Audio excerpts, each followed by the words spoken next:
May mga ganyan din ba kayo guys? Ayan. O, tingnan nyo naman yan. Grabe.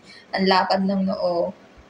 Ayan o. Ito lagi ko yun na yung alam yun, kailangan ko pang ganyan yung buhok ko para lang matakpan siya. Nakakatubo siya ng buhok.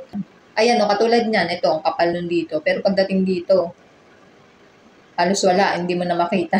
Grabe yung noo niya talagang mas malala pa yata sa akin. pero nung gumamit siya nito, talagang umano yung buhok niya, ang haba. Talagang natakpan yung ano niya, kaya nagmukha ng maliit yung noo niya.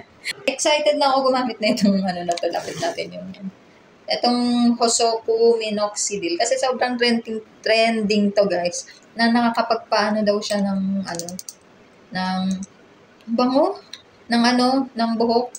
Ayan, tingnan nyo naman kasi guys yung ano ko. Ang lapad ng noo.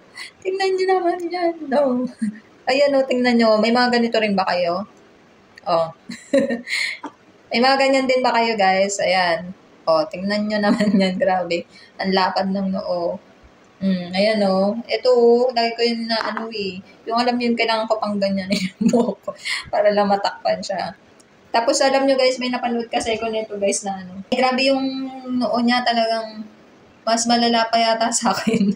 pero nung gumamit siya nito, talagang umano yung buhok niya, ang haba. Talagang natakpan yung ano niya, kaya nagmukha ng maliit yung noo niya. Kaya gusto ko i-try ito. Tapos sa kilay guys, pwede rin siya. Ang ano lang dito guys, kailangan pag gumamit kayo na ito, kung saan lang yung may yung gusto nyong lagyan ng buhok. Iwasan nyo malagyan yung mga ayaw nyo lagyan ng buhok, syempre. Mamaya magkaroon ka na dito. Magkaroon ka ng buhok dito sa may pisngi. Ayan, try natin guys. Sobrang bango ng ano niya. Kasi kanina nilagyan ko na to Lagyan ko na to guys kanina.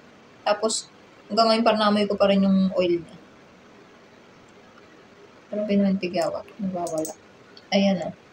Tapos pwede siya sa kilay.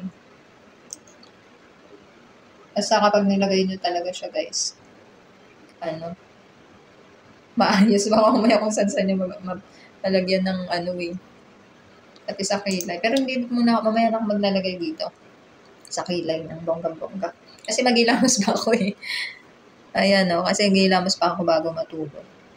So, yan, pinakita ko lang sa inyo. Tapos nilalagay ito guys, umaga tsaka gabi daw. Kakarating lang kasi nito kanina, itatry ko pa lang. Sana gumana talaga siya sa ko. Update ko kayo kung effective ba siya.